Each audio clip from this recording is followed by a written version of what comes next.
യേശുവിൽ ഏറ്റവും അനുഗ്രഹീതരായവരെ, നോമ്പുകാലത്തിൻ്റെ ദിവസങ്ങളിലൂടെ കടന്നു പോകുന്നു. ഇന്ന് നിങ്ങൾക്ക് വേണ്ടി പ്രത്യേകം പ്രാർത്ഥിക്കുന്നു. ഇന്ന് തിങ്കളാഴ്ചയാണ്. ഇന്ന് ഒത്തിരി പ്രാധാന്യത്തോടെ നിങ്ങൾക്ക് വേണ്ടി പ്രാർത്ഥിക്കട്ടെ. നിങ്ങളുടെ ഓരോരുത്തരുടെയും പ്രാർത്ഥനകളും സഹകരണവും പ്രോത്സാഹനവും ഏറ്റവും ഗൗരവമായി തന്നെയാണ് സ്വീകരിക്കുന്നത്, നിങ്ങൾക്ക് വേണ്ടി പ്രാർത്ഥിക്കുന്നത്. ഈ പ്രാർത്ഥനയിൽ പങ്കെടുക്കുന്ന ഒരാൾ പോലും വിട്ടുപോകാതെ എല്ലാവർക്കും വേണ്ടി പ്രാർത്ഥിക്കണമെന്നാണ് മനസ്സുകൊണ്ട് ആഗ്രഹിക്കുന്നത്. ഏതെങ്കിലും കാരണത്താൽ, ഏതെങ്കിലും കാര്യത്തിൻ്റെ പേരിൽ ഒരാളെപ്പോലും വിട്ടു നിർത്തിയിട്ടുള്ളൊരു പ്രാർത്ഥനയല്ല. എല്ലാവരെയും, ഏത് കാര്യമാകട്ടെ, എല്ലാവരെയും ചേർത്ത് നിർത്തിക്കൊണ്ടുള്ള പ്രാർത്ഥനയാണ് ഡെയിലി ബ്ലെസ്സിങ്. ദൈവം നിങ്ങൾക്ക് തരുന്ന അനുഗ്രഹങ്ങൾ അത് സ്വീകരിക്കുന്ന ഒരു സമയമാണ്. സമൂഹത്തിൽ ഒരുപാട് ഉയരങ്ങളിൽ നിൽക്കുന്ന ഒരാൾ, ഉന്നത പദവിയിലായിരിക്കുന്ന ഒരാൾ, അദ്ദേഹവും അദ്ദേഹത്തിൻ്റെ ഭാര്യയും പ്രാർത്ഥിക്കാനായി ഒരു ദിവസം ഇവിടെ വന്നപ്പോൾ അദ്ദേഹം പറഞ്ഞൊരു വാക്കുണ്ട് എന്നെ അത്ഭുതപ്പെടുത്തിയത്. ഫാദറിൻ്റെ ആ ദൈവവചന സന്ദേശം കേൾക്കാതെ ഞാൻ എൻ്റെ മുറിയിൽ നിന്ന് പുറത്തിറങ്ങാറില്ല. ഇത് എൻ്റെ ഭാര്യയാണ്. അവൾ ഫാദർ പറയുന്ന വചനങ്ങൾ ഡയറിയിൽ എഴുതി വയ്ക്കാറുണ്ട്. അതിനുശേഷമേ ഞങ്ങൾ ഒരു വെള്ളമോ ഒരു ചായയോ പോലും കുടിക്കാറുള്ളൂ. അത് ഞങ്ങൾക്കൊരു വലിയ അനുഗ്രഹമായി മാറി. ഞാൻ അത്ഭുതപ്പെട്ടു പോയി. ഇത്രയും ഉയർന്ന പദവിയിലൊക്കെ നിൽക്കുന്ന ആളും ദൈവവചനത്തെ സ്വീകരിക്കുന്നുണ്ടല്ലോ എന്ന് ഞാൻ ആ സമയം ചിന്തിച്ചു. പ്രിയരെ, ഉന്നതത്തിലുള്ള ഒരാൾ എന്ന് മാത്രമല്ല, ഒരുപാട് സാധാരണക്കാരും ഒരുപാട് പേർ, അറിയാവുന്നവരും പരിചയത്തിലുള്ളവരും ദിവസേന വചനം കേട്ട് പ്രാർത്ഥിക്കുന്നുണ്ട്. അതിലൂടെ അവരൊക്കെ ദൈവത്തിൻ്റെ ഒരു സംരക്ഷണവും അനുഗ്രഹവും അനുഭവിക്കുന്നുണ്ട്. ഒരു നിമിഷം നിങ്ങൾക്ക് വേണ്ടി പ്രാർത്ഥിക്കാൻ തയ്യാറാകുന്നു. കർത്താവേ, ഡെയിലി ബ്ലെസ്സിങ്ങിൻ്റെ ഭാഗമായി മാസങ്ങളായി, വർഷങ്ങളായി ഒരുമിച്ച് ഈ വചനത്തിൻ്റെ തണലിൽ ഡെയിലി ബ്ലെസ്സിങ്ങിൻ്റെ ഈ ശുശ്രൂഷയുടെ ഭാഗമായി നിൽക്കുന്ന ഓരോ വ്യക്തികളെ അയച്ചു കൊടുക്കുന്നവർ, ഗ്രൂപ്പുകളിൽ ഷെയർ ചെയ്യുന്നവർ, എല്ലാവരെയും ഓർത്ത് ഞങ്ങൾ പ്രാർത്ഥിക്കുന്നു. യേശു പറഞ്ഞൊരു വാക്കുണ്ട്, സുവിശേഷം അറിയിക്കാൻ അവിടുന്ന് തന്നെ അഭിഷേകം ചെയ്തിരിക്കുന്നു. അപ്പം ചുമ്മാ അറിയിക്കാൻ പറ്റത്തില്ല. ആ സുവിശേഷം അറിയിക്കാൻ ഒരു അഭിഷേകം വേണം. ദരിദ്രരെ സുവിശേഷം അറിയിക്കാൻ എന്നെ അഭിഷേകം ചെയ്തിരിക്കുന്നു എന്നാ. അപ്പോൾ ദൈവത്തിൽ നിന്ന് കിട്ടിയ അഭിഷേകമില്ലാതെ ഈ ശുശ്രൂഷയെ, ഈ വചനത്തെ നമുക്ക് സ്നേഹിക്കാൻ, വിശ്വസിക്കാൻ, അനേകർക്ക് എത്തിച്ചു കൊടുക്കാൻ കഴിയത്തുള്ളൂ. ആ അഭിഷേകം വേണം. അതെന്നിലും നിങ്ങളിലും ഉണ്ട്. പരിശുദ്ധാത്മാവ് നിങ്ങളെ സഹായിക്കട്ടെ. എൻ്റെ കുടുംബത്തിന് വേണ്ടി പ്രാർത്ഥിക്കുന്നു, ജീവിത പങ്കാളിക്ക് വേണ്ടി പ്രാർത്ഥിക്കുന്നു, മക്കൾക്ക് വേണ്ടി പ്രാർത്ഥിക്കുന്നു, ആ വീടിന് വേണ്ടി പ്രാർത്ഥിക്കുന്നു, ആ വരുമാന മാർഗങ്ങൾക്കായി പ്രാർത്ഥിക്കുന്നു, വിദ്യാഭ്യാസത്തിനായി പ്രാർത്ഥിക്കുന്നു, സ്വഭാവത്തിനായി പ്രാർത്ഥിക്കുന്നു, മാനസാന്തരത്തിനായി പ്രാർത്ഥിക്കുന്നു, വിജയത്തിനായി പ്രാർത്ഥിക്കുന്നു, നന്മയുണ്ടാകാൻ പ്രാർത്ഥിക്കുന്നു, ആരോഗ്യമുണ്ടാകാൻ പ്രാർത്ഥിക്കുന്നു, സമ്പത്തുണ്ടാകാൻ പ്രാർത്ഥിക്കുന്നു, വിശ്വാസം വർദ്ധിക്കാൻ പ്രാർത്ഥിക്കുന്നു, ദൈവത്തോടുള്ള ബന്ധമുണ്ടാകാൻ പ്രാർത്ഥിക്കുന്നു. എല്ലാ കാര്യങ്ങളെ ഓർത്ത് ആ കടം വീട്ടാൻ, ആ പ്രതിസന്ധികളൊക്കെ മാറാൻ ദൈവം നിങ്ങളെ സഹായിക്കും. അതിനുവേണ്ടി പ്രാർത്ഥിക്കുന്നു. പ്രതീക്ഷയോടെ, പ്രാർത്ഥനയോടെ ഇന്ന് ദൈവത്തിൻ്റെ വചനം ശ്രവിക്കാം. 2 രാജാക്കന്മാരുടെ പുസ്തകം 2-ാം അധ്യായം 13-ാമത്തെ വാക്യം. 2 രാജാക്കന്മാരുടെ പുസ്തകം 2-ാം അധ്യായം 13-ാമത്തെ വാക്യം ഇങ്ങനെയാണ് വായിക്കുന്നത്. ഒന്ന് ശ്രദ്ധിക്കാം. അവൻ ഏലിയായിൽ നിന്ന് വീണ് കിട്ടിയ മേലങ്കിയുമായി ജോർദാന്റെ മറുകരയിൽ ചെന്നു നിന്നു. ജോർദാന്റെ കരയിൽ ചെന്നു നിന്നു. അവൻ ഏലിയായിൽ നിന്ന് വീണ് കിട്ടിയ മേലങ്കി. ആർക്കാ വീണ് കിട്ടിയത്? ഏലിയായിൽ നിന്ന് വീണ് കിട്ടിയ മേലങ്കി ആർക്കാ കിട്ടിയത്? ഏലീശായ്ക്ക്. അതാണ് ഹെഡിങ്. ഏലീശ പ്രവർത്തനം തുടങ്ങുന്നു. ഏലിയായിൽ നിന്ന് വീണ് കിട്ടിയ മേലങ്കി. പ്രിയപ്പെട്ടവരെ, ഞാൻ വിശ്വസിക്കുന്നു ആ മേലങ്കി എന്താ? ആ മേലങ്കി കിട്ടിയിട്ടിപ്പോൾ എന്തിനാ? എന്താണ് ആ മേലങ്കി? ഞാൻ വിശ്വസിക്കട്ടെ, എനിക്കും ആ മേലങ്കി വേണം. എന്ത് മേലങ്കിയാണ്? ദൈവാനുഗ്രഹത്തിൻ്റെ ആ മേലങ്കി, ദൈവവചനത്തിൻ്റെ ആ മേലങ്കി, ദൈവസ്നേഹത്തിൻ്റെ മേലങ്കി, ദൈവകൃപയുടെ ആ മേലങ്കി, ദൈവീകമായ കരുതലിൻ്റെ ആ മേലങ്കി എനിക്ക് വേണം, നമ്മുടെ കുടുംബത്തിൽ വേണം. ആ മേലങ്കിക്കുള്ളിൽ വേണം ചിലരെയൊക്കെ ചേർത്തു നിർത്താൻ. ഹല്ലേലൂയ. ആ മേലങ്കി നമ്മൾ ചോദിക്കില്ലേ, ആ മേലങ്കി കിട്ടിയിട്ട് എന്നാ കാണിക്കാനാ? നമ്മൾ ചോദിക്കില്ലേ, ഈ ഡെയിലി ബ്ലെസ്സിങ്ങിലൂടെ വചനം കേട്ടിട്ട് എന്നാ കിട്ടാനാ? ഈ മേലങ്കി കിട്ടിയിട്ട് എന്നാ കാണിക്കാനാ? ഞാനൊരു കാര്യം പറയട്ടെ. ഈ പ്രാർത്ഥനയുടെ ദൈവവചനത്തിൻ്റെ മേലങ്കിക്കുള്ളിൽ ആ മനുഷ്യനെ സൂക്ഷിച്ചായിരുന്നെങ്കിൽ ആ മനുഷ്യൻ ആത്മഹത്യ ചെയ്യില്ലായിരുന്നു. ആ കൃപയുടെ മേലങ്കിക്കുള്ളിൽ ആ വ്യക്തിയെ കൂടി ചേർത്ത് പിടിച്ചായിരുന്നെങ്കിൽ ആ വ്യക്തി നാട് വിട്ടു പോകത്തില്ലായിരുന്നു.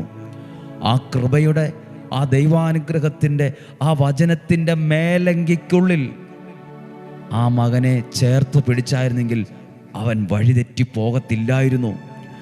ആ വചനത്തിൻ്റെ മേലങ്കിക്കുള്ളിൽ അവനെ കൂടി പൊതിഞ്ഞു പിടിച്ചായിരുന്നെങ്കിൽ ആ വ്യക്തി തെറ്റായ ബന്ധത്തിൽ പോയി അവൻ്റെ ഭാവി ഇല്ലാതാവില്ലായിരുന്നു.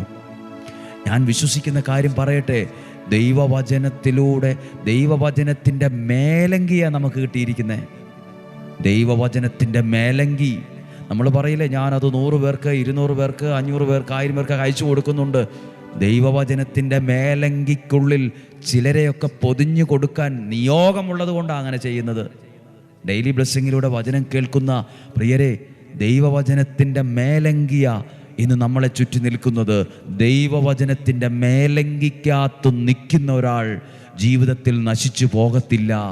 അവൻ്റെ മുമ്പിൽ വഴികൾ അടഞ്ഞാലും ആ വഴികളെ ദൈവം അവന് വേണ്ടി തുറന്നിരിക്കും. അവൻ്റെ ജീവിതത്തിൽ അല്പം പാളിച്ചകൾ വന്നാലും അവൻ റൂട്ടിൽ കയറി വന്നിരിക്കും. അവൻ്റെ ജീവിതത്തിൽ ഐശ്വര്യം ഉണ്ടായിരിക്കും. കാരണം ആ വ്യക്തി, ആ കുടുംബം നിൽക്കുന്നത് ദൈവവചനത്തിൻ്റെ മേലങ്കിക്കകത്താണ്. എന്താ ദൈവം എനിക്ക് തന്ന നിയോഗം? എന്താ ഈ ശുശ്രൂഷയുടെ നിയോഗം? എന്താ ഈ ധ്യാന ശുശ്രൂഷയുടെ നിയോഗം? ദൈവവചനമാകുന്ന മേലങ്കിക്കകത്ത് അനേകരെ പൊതിഞ്ഞു പിടിക്കുക. തകർന്നു പോകാൻ സാധ്യതയുള്ള, വീണു പോകാൻ സാധ്യതയുള്ള, ഡിപ്രഷൻ ഉണ്ടാകാൻ സാധ്യതയുള്ള, നിരാശയുണ്ടാകാൻ സാധ്യതയുള്ള, മരിക്കണോ, ഇങ്ങനെ എന്തിനാ ജീവിച്ചിരിക്കുന്നത്, എനിക്ക് പോയി മരിക്കണമെന്ന് ചിന്തിക്കുന്നവരെ വീണു പോകാതിരിക്കാൻ പൊതിഞ്ഞു സൂക്ഷിക്കുന്ന മേലങ്കിയാണ് ഈ ശുശ്രൂഷ. ഈ അനുഗ്രഹ എന്ന ഈ പുണ്യസ്ഥലം പോലും ഒരു മേലങ്കി പോലെ എനിക്ക് ഫീൽ ചെയ്തിട്ടുണ്ട്. അനേകരെ ദൈവവചനത്തിൻ്റെ മേലങ്കിക്കുള്ളിൽ പൊതിഞ്ഞു പിടിക്കാൻ ഭാഗ്യം കിട്ടിയൊരു സ്ഥലമാണിത്. അനേകമായിരങ്ങളുടെ, 10,000ങ്ങളുടെ നിയോഗങ്ങൾക്ക് വേണ്ടി പ്രാർത്ഥനയോടെ പൊതിഞ്ഞു പിടിച്ച് പ്രാർത്ഥിക്കുന്ന ഒരു പുണ്യഭൂമിയാണിത്. ഹല്ലേലൂയ. ദൈവവചനമാകുന്ന ആ മേലങ്കി കിട്ടിയിട്ട് എന്നാ കാണിക്കാനാ? ആ മേലങ്കിക്കുള്ളിൽ എനിക്കുള്ള അനുഗ്രഹമുണ്ട്. ആ മേലങ്കിക്കുള്ളിൽ എൻ്റെ ജീവിതമുണ്ട്. ആ മേലങ്കിക്കകത്ത് എൻ്റെ ഭാവിയുണ്ട്. ആ മേലങ്കിക്കകത്ത് എൻ്റെ ഭവനത്തിൻ്റെ വിടുതലുണ്ട്. ആ വചനമാകുന്ന മേലങ്കിക്കകത്ത് എൻ്റെ തലമുറയുടെ അനുഗ്രഹമുണ്ട്, വിജയമുണ്ട്. ഹല്ലേലൂയ. പ്രിയപ്പെട്ടവരെ, നമുക്ക് വീഴ്ചയും താഴ്ചകളൊക്കെ വരുമ്പം, അല്പം പരാജയവും അല്പം കോട്ടമൊക്കെ വരുമ്പം മനുഷ്യർ നമ്മളെ കൈവിടുമ്പോഴാണ് ഈ വചനമാകുന്ന മേലങ്കിക്കകത്ത് നിൽക്കുന്നതിൻ്റെ വില അറിയുന്നത്. നമുക്ക് താഴ്ചയും ഇച്ചിരി പരാജയവും ഇച്ചിരി പ്രശ്നങ്ങളും പ്രതിസന്ധികളും വന്ന് നമുക്ക് പുറത്തോട്ടിറങ്ങുമ്പോൾ അവർ കളിയാക്കുന്നു. ടൗണിലേക്ക് ചെല്ലുമ്പോൾ അത് പലരും നമ്മളെ നോക്കി പരിഹസിക്കുന്നു. ചിലർ നമ്മളെ നോക്കി കണ്ണിറുക്കി കാണിക്കുന്നു. ചിലർ നമ്മളെ നോക്കി, നമ്മുടെ അവസ്ഥയെ നോക്കി പരിഹസിച്ച് പുച്ഛിക്കുന്നു, വിമർശിക്കുന്നു, വിധിക്കുന്നു. ദൈവമേ, എല്ലാവരും എന്നെ ഒറ്റപ്പെടുത്തുവാണല്ലോ, എല്ലാവരും എന്നെ കളിയാക്കുവാണല്ലോ, ഒരാൾ പോലും ഒരു നല്ല വാക്ക് പറയാനില്ലല്ലോ. ഇങ്ങനെയൊക്കെ സാഹചര്യങ്ങൾ ജീവിതത്തിൽ വരുമ്പോഴാണ് വചനമാകുന്ന മേലങ്കിക്കകത്ത് നിൽക്കുന്നതിൻ്റെ ധൈര്യം എന്നാണ് പിടികിട്ടുന്നത്. വചനമെന്ന മേലങ്കിക്കകത്ത് പൊതിഞ്ഞു പിടിക്കുന്നതിൻ്റെ വില എന്താണെന്ന് പിടികിട്ടുന്നത്. നമ്മളിപ്പം ഒരു കുഴപ്പമില്ലാത്ത സമയത്ത് ചിന്തിക്കും, എന്ത് മേലങ്കിയോ, വചനത്തിൻ്റെ മേലങ്കിയോ. ഒരു പ്രയാസം വരുമോ ഉണ്ടല്ലോ, വചനത്തിൻ്റെ മേലങ്കിക്കകത്ത് നിൽക്കുന്ന അത്രയും സംരക്ഷണം വേറെ ഒരിടത്തും കിട്ടത്തില്ല, വേറെ ഒരിടത്തും കിട്ടത്തില്ല. ചിലർ നമ്മളെ നോക്കി വല്ലാതെ വിധിച്ചിട്ടുണ്ട്, നീ രക്ഷപ്പെടത്തില്ല, നീ ശരിയാകത്തില്ല, നിൻ്റെ കാര്യവും നടക്കത്തില്ല, നീ ശപിക്കപ്പെട്ടവനാ, നിനക്കാരെയോ പ്രാക്ക് കിടപ്പുണ്ട്. വചനമാകുന്ന മേലങ്കിക്കകത്താണ് നീ നിൽക്കുന്നതെങ്കിൽ ആ വാക്കുകളിൽ നീ തകർന്നു പോകത്തില്ല. നീ കുറച്ചുകൂടെ ദൈവത്തിൽ ആശ്രയിച്ച് വീണ്ടും ഒരു മരം വളരുന്നത് പോലെ പൊട്ടിക്കിളിർത്ത് വീണ്ടും വെട്ടേറ്റ മരം കിളിർത്തു വരുന്നത് പോലെ നീ വീണ്ടും ഉയർത്തെഴുന്നേറ്റ് പുറത്തു വരും. വചനമാകുന്ന മേലങ്കിക്കകത്ത് നിൽക്കാൻ ഒരു നിയോഗം ലഭിച്ചവരാ ഞങ്ങൾ. ഈ വചനമാകുന്ന മേലങ്കിക്കകത്ത് നിൽക്കുന്നവരെന്നാ ഞാൻ വിശ്വസിക്കുന്നത്. ഡെയിലി ബ്ലെസ്സിങ്ങിൽ നിൽക്കുന്ന എല്ലാവരും. ഞാൻ ഈ വചനം ഓർക്കുമ്പോഴേ, വചനം വായിച്ചില്ലേ, അവൻ ഏലിയായിൽ നിന്ന് വീണ് കിട്ടിയ മേലങ്കി ജോർദാൻ്റെ കരയിൽ ചെന്നു, അവനത് വെള്ളത്തിൽ അടിച്ചുകൊണ്ട് പറഞ്ഞു, ഏലിയായുടെ ദൈവമായ കർത്താവ് എവിടെ? ആ വെള്ളത്തിൽ അടിച്ചപ്പോൾ വെള്ളം ഇരുവശത്തേക്ക് മാറി ഒരു വഴി തുറന്നു. വചനമാകുന്ന മേലങ്കിക്കകത്ത് നിൽക്കുന്നവരാണോ നിന്റെ മുമ്പിൽ ഒരു വഴി തുറന്നിരിക്കും. വചനമാകുന്ന മേലങ്കിക്കകത്ത് നിൽക്കുന്ന ഒരാളാണോ നിന്റെ പ്രശ്നങ്ങൾ നീ മറികടന്നിരിക്കും. ദൈവവചനമാകുന്ന മേലങ്കിക്കകത്ത് നിന്നുകൊണ്ടാണോ നിങ്ങളുടെ കുഞ്ഞുങ്ങൾക്ക് വേണ്ടി പ്രാർത്ഥിക്കുന്നത്, അവർ രക്ഷപ്പെട്ടിരിക്കും, അവർ അനുഗ്രഹിക്കപ്പെട്ടിരിക്കും. ഞാൻ ഈ വചനം നിങ്ങളോട് ഇന്ന് പറയുമ്പോൾ, ഇന്ന് തിങ്കളാഴ്ചയാണ്, അനേകർക്ക് പറഞ്ഞു കൊടുക്കണം, ഇത് കേൾക്കാൻ പറയണം, ശ്രദ്ധിക്കാൻ പറയണം. നമ്മൾ ഈ വെള്ളിയാഴ്ച, ഈ വ്യാഴം വെള്ളി ദിവസങ്ങളിൽ ശുശ്രൂഷകളുണ്ട്, കൗൺസിലിംഗ് ഉണ്ട്, വെള്ളിയാഴ്ച ശുശ്രൂഷയുണ്ട്. വെള്ളിയാഴ്ച ഈ പ്രാവശ്യം SLC +1 +2 ഒക്കെ പരീക്ഷ എഴുതുന്ന കുഞ്ഞുങ്ങളുണ്ട്, നമ്മുടെ പ്രിയപ്പെട്ട മക്കൾ. അവർ ഈ വചനമാകുന്ന മേലങ്കിക്കകത്ത് നിർത്താൻ ആഗ്രഹിക്കുന്നുണ്ട്. എന്ത് ചെയ്യാൻ ആഗ്രഹിക്കുന്നെന്ന് പറയാം. നമ്മുടെ ഈ വചനം പ്രസംഗിക്കുന്ന ഈ സ്ഥലത്തിൻ്റെ മുമ്പിൽ ഒരു പ്രാർത്ഥന, ഒരു പാത്രം വയ്ക്കുവാണ് അടുത്ത വെള്ളിയാഴ്ച. എന്നിട്ട് നിങ്ങളുടെ കുഞ്ഞുങ്ങൾക്ക് വേണ്ടി പ്രാർത്ഥിക്കാനുള്ള അവരുടെ പേരും നിയോഗവും ഇവിടെ വച്ച് മാർച്ച് മാസം വരെ ഈ വചനമാകുന്ന മേലങ്കിക്കകത്ത് അവരുടെ പേരുകൾ വച്ച് പ്രാർത്ഥിക്കാൻ ആഗ്രഹിക്കുക. കുറച്ച് മാർക്ക് കിട്ടാൻ മാത്രമല്ല, ഒരാളും ദൈവത്തിൽ നകന്നു പോകാതിരിക്കാൻ, അവർ അനുഗ്രഹമുള്ളവരാകാൻ, നമ്മുടെ ഭവനത്തിൻ്റെ അനുഗ്രഹമായവർ മാറണം. നല്ല മാർക്കോടെ വിജയിച്ച് അവർ ഉന്നതമായൊരു സ്ഥാനത്ത് നല്ലൊരു നിലയിലെത്തണം. ഒരു കുഞ്ഞു പോലും വഴിതെറ്റിപ്പോകരുത്, തെറ്റായൊരു ബന്ധത്തിൽ ചെന്ന് ചാടരുത്, മദ്യത്തിലും മയക്കുമരുന്നിലും ലഹരിക്കും അടിമപ്പെട്ടു പോകല്. അങ്ങനെ കുഞ്ഞുങ്ങൾക്ക് വേണ്ടി മാർച്ച് മാസം വരെ നിയോഗത്തോടെ പ്രാർത്ഥിക്കാൻ ആഗ്രഹിക്കുന്നുണ്ട്. അപ്പോൾ ഇത് കേൾക്കുന്ന നിങ്ങൾ ചിന്തിക്കും, ഞങ്ങൾ ദൂരമാണല്ലോ, ഞങ്ങൾ എന്തു ചെയ്യും? നിങ്ങൾ ഈ കാണുന്ന അഡ്രസ്സിൽ എഴുതി അയച്ചാലും പോസ്റ്റ് വഴി അയച്ചാലും അതിവിടെ വച്ചോളാം. അല്ല, നിങ്ങൾക്ക് വരാൻ പറ്റുന്ന സാഹചര്യമാണെങ്കിൽ അത് വന്ന് നിങ്ങളുടെ പേരുകളൊക്കെ എഴുതി ഒരു നിയോഗത്തോടെ വന്ന്, അതിനൊരു സമയമുണ്ട്, പ്രാർത്ഥിച്ച് അത് ഇടാനൊരു സമയം ഞങ്ങൾ മാറ്റി വച്ചിട്ടുണ്ട്. അങ്ങനെ പ്രാർത്ഥിക്കുക. എന്നാണെന്നറിയാമോ? ഇതാ വചനം. ആ മേലങ്കി കിട്ടിയിട്ട് എന്നാ കാണിക്കാനാന്ന് പറഞ്ഞ് ഒറ്റ ഏറെറിഞ്ഞായിരുന്നെങ്കിലോ ഇവിടെ വഴി തുറക്കുമായിരുന്നോ? ഇദ്ദേഹത്തിൻ്റെ മേലങ്കി കിട്ടിയിട്ട് എന്നാ കാണിക്കാനാന്ന് ചിന്തിച്ച് അങ്ങോട്ട് ആ പറമ്പിലേക്ക് എറിഞ്ഞായിരുന്നെങ്കിൽ ഈ വഴി തുറന്ന് ഈ ഒരു മുന്നോട്ടുള്ള നന്മ ഉണ്ടാകുമായിരുന്നോ ഈ പ്രവാചകന്, ഈ എലീശായ്ക്ക്? ദൈവവചനമാകുന്ന മേലങ്കിക്കകത്ത് നിൽക്കുന്നവൻ്റെ മുമ്പിൽ ഏതൊഴുക്കും നിലയ്ക്കും ഒരു പുതിയ വഴികളെ ദൈവം തുറക്കും. പ്രിയപ്പെട്ടവരെ, ഞാനിങ്ങനെ ഓർക്കും, വചനമാകുന്ന മേലങ്കിക്കകത്തൊക്കെ ആ വ്യക്തിയൊക്കെ സൂക്ഷിച്ചായിരുന്നെങ്കിൽ, ആ കുടുംബത്തെ സൂക്ഷിച്ചായിരുന്നെങ്കിൽ ആരും വഴിതെറ്റിപ്പോകില്ലായിരുന്നു, ആ കുടുംബം തകർന്നു പോകില്ലായിരുന്നു. ആ പ്രതിസന്ധിയിൽ ആ കുടുംബം ഇവിടെ നാട് വിട്ട് എങ്ങോട്ടോ ഒന്നും പോകേണ്ട അവസ്ഥ വരില്ലായിരുന്നു. വചനമാകുന്ന മേലങ്കിക്കകത്ത് 1 കോടി ജനങ്ങളെ സൂക്ഷിക്കണമെന്നാ, 1 കോടി മനുഷ്യരെ അതിനകത്ത് സൂക്ഷിക്കണമെന്ന് ആഗ്രഹിക്കുന്നത്. അതൊരു നിയോഗമാണ്.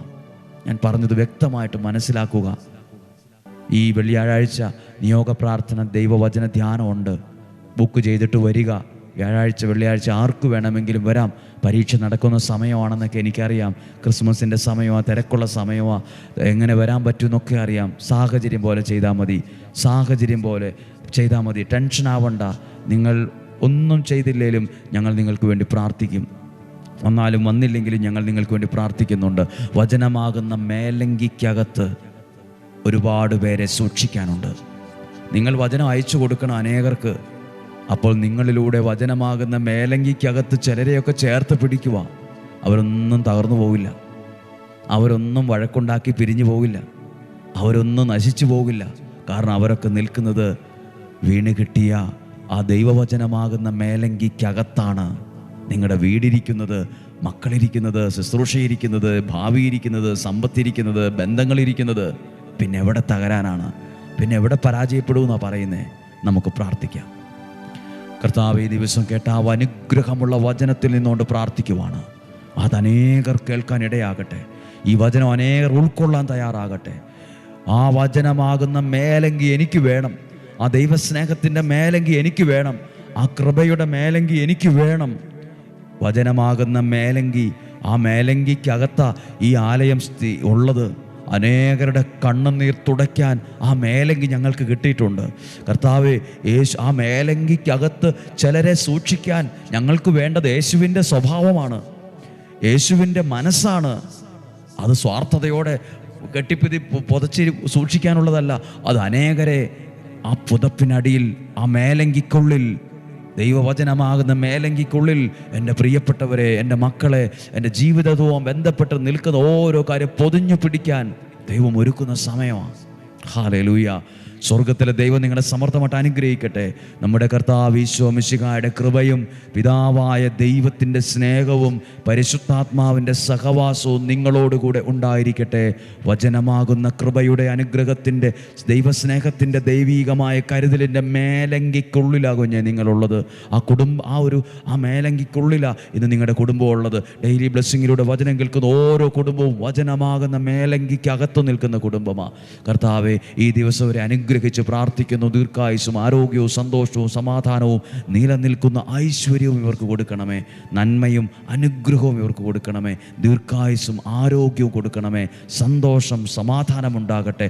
ചെയ്യുന്ന പ്രവൃത്തികളിൽ വിജയമുണ്ടാകട്ടെ. പഠിക്കുന്ന കാര്യങ്ങളിൽ വിജയമുണ്ടാകട്ടെ. മകനെ, മകളെ ഉന്നതമായൊരു സ്ഥാനത്തെത്തിക്കോണം. നിൻ്റെ കുടുംബത്തിന് അനുഗ്രഹമായി മകനും മകളും മാറണം. നീ കുഞ്ഞുങ്ങൾ മാറണം. നിങ്ങൾക്ക് വേണ്ടി പ്രാർത്ഥിക്കുന്നു. ഈശോയുടെ നാമത്തിൽ, യേശുവിൻ്റെ നാമത്തിൽ നിങ്ങളെ അനുഗ്രഹിച്ച് പ്രാർത്ഥിക്കുന്നു. ഇപ്പോഴും എപ്പോഴും എന്നേക്കും ആമേൻ. ദൈവം അനുഗ്രഹിക്കട്ടെ. നാളെ 5:30 കാണാം.